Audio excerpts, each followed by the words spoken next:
Mapagpalang araw po sa ating lahat. Ako nga po pala si Andrea John Agner at welcome po sa aking 365 Daily Devotion ni Pastor Russell Ocampo. At ngayong araw po ay ang topic po natin is Baptism in the Holy Spirit. Nabautismuhan ka na ba sa Espiritu? At ngayong araw po ay January 24, 2025 at ang scripture po natin ngayong araw ay 1 Corinthians chapter 1 verse 12 to 13. And ang sabi po dito is, For we were all baptized by one Spirit so as to form one body, whenever Jews or Gentiles, slave or free, and we were all given the one Spirit to drink. Sa Tagalog naman po, maging Hudyo o Hentil, alipin man o malaya tayong lahat ay bautismuhan sa pamamagitan ng iisang Espiritu upang maging isang katawan tayong lahat ay pinainom sa iisang Espiritu. And teaching number 1, the baptism is in the Holy Spirit. Number 1, it is the indwelling presence of God. Sabi po dito na pag tayo po ay nabautismuhan sa ating mga espiritu is ito po ay parang tinutulak na tayo sa ating Panginoong Diyos at tayo po ay together na with our God. And teaching number 2, it is a bondage breaking moment.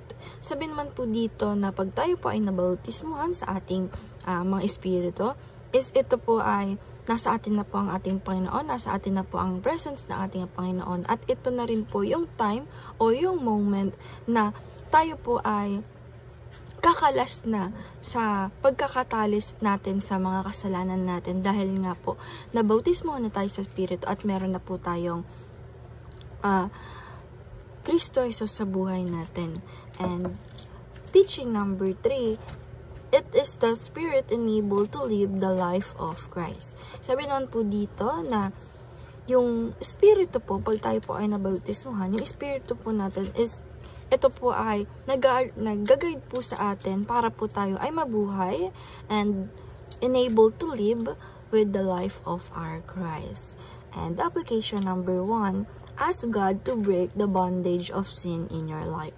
Sabi po dito na i-apply po natin sa sarili natin na sabihan po natin or i-ask po natin ang ating Panginoong Diyos na alisin tayo sa pagkakatali or alisin tayo sa mga makabundong gawain na ginagawa natin and alisin ito sa ating buhay, yung mga sin po na in our life. Sana ask natin yung God na sana po ay maputol po ito at maalis na po ito sa ating mga buhay. And application number 2, believe that the Spirit indwelling is permanent. Sabi naman po dito na i-apply po natin sa sarili natin na tayo po ay maniwala at manampalataya sa ating Panginoong Diyos na yung Spirit na binigay niya po sa atin is indwell or hinahadyak tayo or tinutulak tayo papunta sa ating Panginoong Diyos. And nang permanently po. And application number 3, carry the life of the Christ by the enable of the Spirit.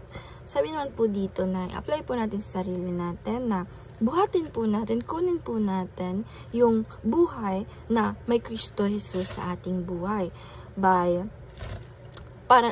sa pamamagitan din po ng pag-enable o pagtulak sa atin ng ating Santong Espiritu sa ating mga buhay. And discussion, how does the Spirit enable us to live the life of Christ? Para po sa akin at para po sa devotion ngayong araw na yung Spirit po is tinutulak po tayo nito at binibigyan tayong maging together tayo with our Jesus. Para po tayo ay mabuhay na may sa ating mga life, sa ating buhay na may Kristo or may God tayo sa ating buhay. Ito po yung ginagawa ng Spirit para po we are together at maiwasan natin yung mga bagay na mga kasalanan at iba pa po. And ayun lang po ngayong araw. Maraming salamat. God bless.